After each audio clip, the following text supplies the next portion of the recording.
হঠাৎ একটা গরিব মানুষের বাড়িতে কাজে গিয়ে দেখি ছাদ লিক হয়ে ঘর দিয়ে পানি পড়ছে। তাই লিক মারার দায়িত্ব আমাদের ওপরে পড়ে গেল। জানি না আমরা কতটা ভালো করে লিকটা মারতে পারবো, কিন্তু ভালো করে মারার চেষ্টা করব। তোমরাও যেন কোনো গরিব মানুষের বাড়িতে কাজ করলে কাজটা ভালো করার চেষ্টা করবে।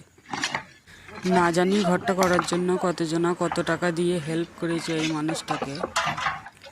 আমরা টাকা দিয়ে হেল্প করতে পারলাম না, তাই তো শরীর দিয়ে কাজটা একটু খেটে ভালো করে দিলাম। 1 ইঞ্চি চিক পাথর দিয়ে ঢালাই দিয়ে ওপরে মশলা ভেঙে গ্রাউট দিয়ে কমপ্লিট করলাম। ছাদটা কতদিন লাস্টিং করবে সেটা আমরা জানি না, কিন্তু কাজটা কেমন হয়েছে তোমরা কমেন্ট করে অবশ্যই জানিও। টাইমের জন্য কাজটার পুরো ভিডিও দিতে পারলাম না। ভালো থেকো সবাই। ভিডিওটাই তোমরা ভালোবাসা দিলে আরও ভালো ভালো ভিডিও বানানোর চেষ্টা করব। ভালো থেকো, সুস্থ থেকো।